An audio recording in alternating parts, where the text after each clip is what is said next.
Hello everyone, it's Tui Snider, and as you can see from the gate behind me, I am at historic Aurora Cemetery. Now today I'm here for a few reasons. For one thing, I would really like to find some bluebonnets for us. I think historic cemeteries are a great place to look for wildflowers, plants of all sorts. And here in Texas, this time of year, everyone's looking for bluebonnets, and they want to take their family and get some photos out in those bluebonnets. It's a little windy, pardon me. And a lot of times I see them crouched by the side of the road, the highway, which is not a very pleasant place to pose for photos. So I always suggest going to a nice historic cemetery such as Aurora Cemetery. Now, this is a really interesting cemetery. If you're not already familiar with it, I think you'll be a little surprised by some of the things we have to offer here. There's quite a history to it. So without any further ado, I'm going to turn this around and give us a little walk through the cemetery. As you can see, Aurora Cemetery was established in 1861. I'm going to come over here and show you the historic marker because it knocked my socks off the first time I saw it. So, you read on and it's fairly standard about the history around here, but then you get down to that middle part here and, towards the end, it says located in Aurora Cemetery is the gravestone of Nellie Burris. Oh, well, let's keep going. The part I wanted to talk about. This site is also well known because of the legend that a spaceship crashed nearby in 1897 and the pilot killed in the crash was buried here. So yes, that's really part of the history I want to touch on. But like I said, I want to find us some bluebonnets, and then let's look at some historic graves. There's some really nice looking bluebonnets over here. I am going to run over to them really quickly as I tell you a little bit about Aurora. Now today, the residents of this beautiful cemetery well outnumber the actual residents of the town of Aurora itself. The town of Aurora, the population hovers somewhere around 400, but there's about 1,800 or so graves here. The reason for this is, it's a combination of factors. In the 1890s, the late 1800s, it really looked like Aurora was going to make it big. And it was a thriving town. It was actually the largest town in Wise County. It had a population of 3,000. Hold that thought for a minute because we just got to the bluebonnets. Look at those pretty, pretty bluebonnets. Bluebonnets are a type of lupin. I was surprised to learn that. I knew what a lupin was. But I moved to Texas about 10 years ago and everyone was talking about wait till you see the bluebonnets, and I didn't know what bluebonnets were. And then when I finally saw them, I was like, oh, bluebonnets are in fact a type of lupin. And there isn't any one particular type of lupin that is the state flower. All the different kinds of lupins that grow here are considered the state flower. So this is very pretty, huh? So you want to come in? I think we'll be able to find some more. All right, now jumping back to our history. Let's get back to that.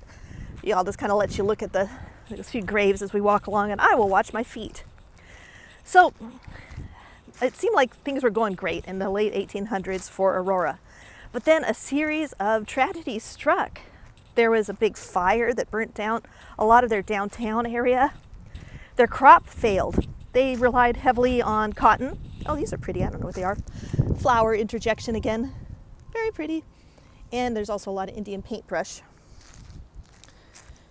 So they had a fire. Then they had their crop fail. And then the railroad, which they were really hoping was going to come through town, it passed them by. So that was nearly their death knell, but to really put the final nail in the coffin for them to thrive as a big town, unfortunately in 1892 they had a spotted fever epidemic. And I think this day and age, this moment in history, we can all really empathize with the poor citizens of Aurora during that time. They had an epidemic and it was very nasty, and if you did manage to survive from this epidemic, there's a good chance you would be blind or even paralyzed, or maybe blind and paralyzed. So you didn't just get this disease and get over it. It had lingering, lasting effects. So that is one nasty, nasty disease that they had. And they do kind of argue over, it's not real clear from what I have read as to exactly what that spotted fever epidemic was, because they just don't have the studies of medicine that we do today, the scientific resources to really tell what it is. Maybe somebody knows. If you know, you can tell me in the comments below. People, of course, do theorize as to what they think it might be. But yeah, I find that, especially at this time, I have to, okay, full confession, to me, this is a very fun outing anyway. I mean, even if I weren't self-quarantining, I would be having a blast. I love to go to historic cemeteries. And, that I'm a writer, so there's a lot of self-isolation involved in that. But on the other hand, I do miss getting together with friends, and I just, we're going through a very tough time right now. So I have to say, you might be thinking, oh yeah, so what? Aurora had an epidemic. Epidemics probably happened a lot back in the 1800s. But what I'd like to point out is that I have been doing research about completely different subjects and going through the newspapers in the 1890s, and just suddenly a headline would catch my eye, and it would be a headline about this epidemic in Aurora. And I was reading like a newspaper archives from Washington State, and suddenly I saw a thing about, the townsfolk are fleeing Aurora. There's a bad epidemic going on. Now, interestingly enough, about 2 miles away from here, there's a town called Rome. It's spelled R-H-O-M-E. And I have seen editorials that people from Rome wrote in the 1890s in which they really wanted to make it clear that in their town there was no disease. In fact, Rome didn't even have a graveyard, according to one of these editorials I read. They were saying, hey, come to Rome, we're doing fine. Don't associate us with those sickos, those sick people over in Aurora. And it's kind of amazing, too, to think that only 2 miles away, they could have not been afflicted by an epidemic, whereas we're experiencing a pandemic right now, and it really brings the whole world together in a rather unfortunate circumstance. So, like I say, I like to go to cemeteries. I appreciate them on a lot of levels. I appreciate the trees. You get to see nice old trees, and you get to see beautiful flowers. Here, someone's planted. These are probably iris that'll be coming up later. And just, the nature, the birds. I like bird watching in cemeteries. But even more than that, cemeteries have a way of putting history into perspective, into bringing the stories of the past to life for me. I mean, ironically, here it is. It's a place where we leave our dead. But to me, it's a place where we celebrate history, and that's what they are all about. I just thought I'd point out, here's a nice headstone. We have a handshake here, and the crown up there to represent the kingdom of heaven. All right, we have a lot of handshakes. If you want to know what handshakes are, I have a free book about that on my website. You're more than welcome to go grab it for yourself. Okay, I'm getting closer. I'm going to walk over, and I'm going to show us the grave of that space alien, alleged space alien. And I'm being careful, making sure there's nobody else out here with me. And there's also some beads. Oh, there's an arch over there. The Victorians sure love their arches. Stands for triumph over death.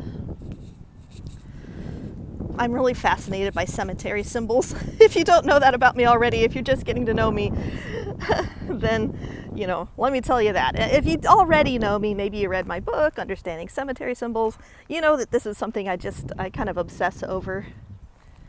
And I find a way, right now I've been feeling a lot of stress at times, worrying about loved ones, and for me, doing research helps me relax.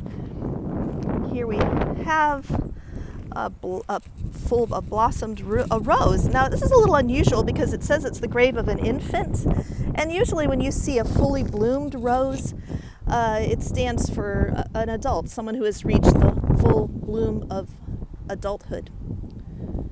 So it's a little different, but there's always There's always exceptions to every rule.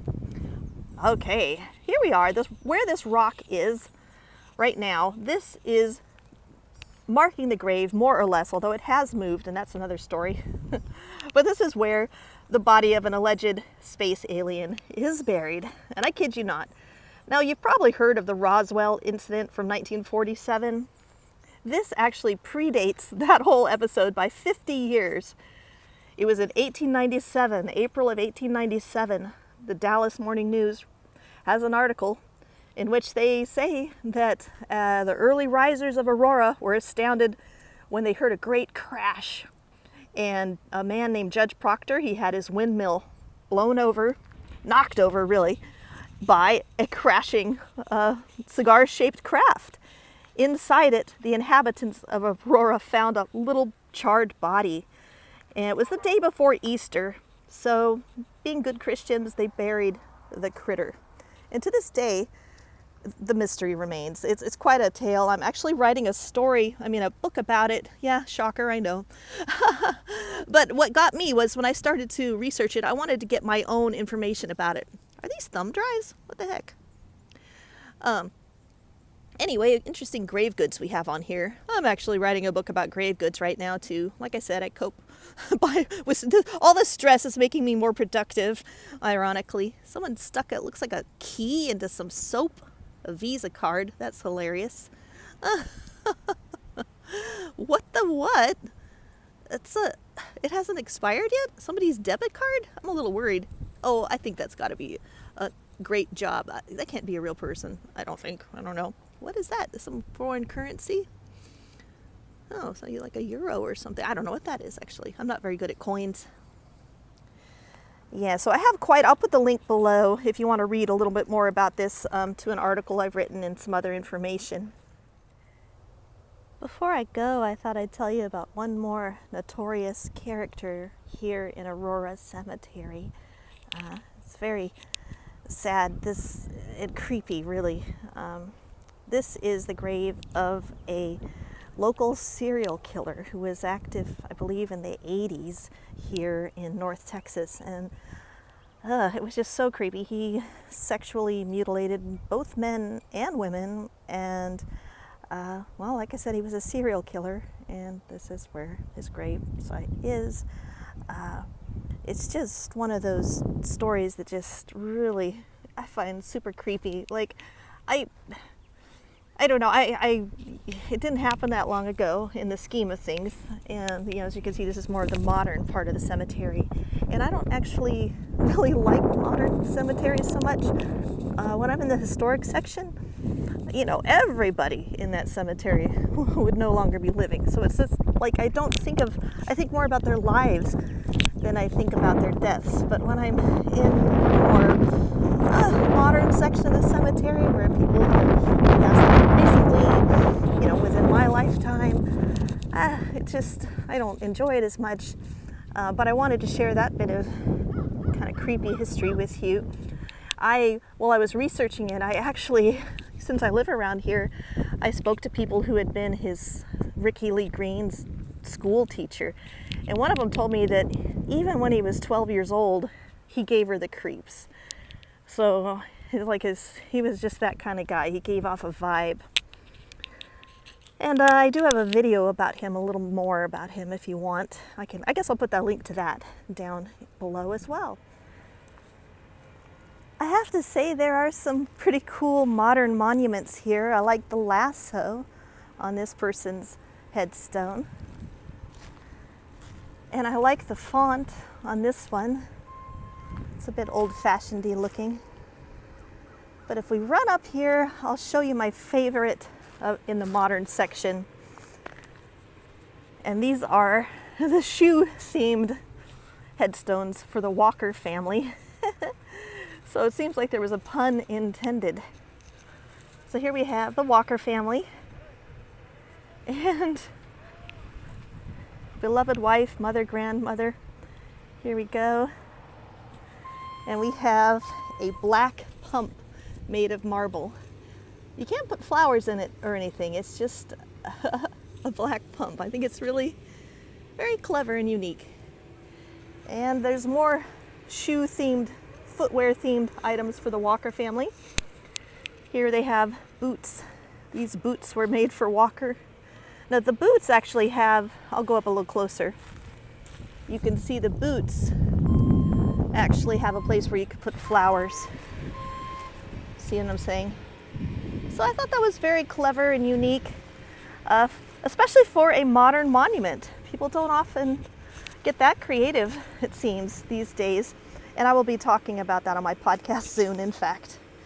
Alrighty, thank you so much.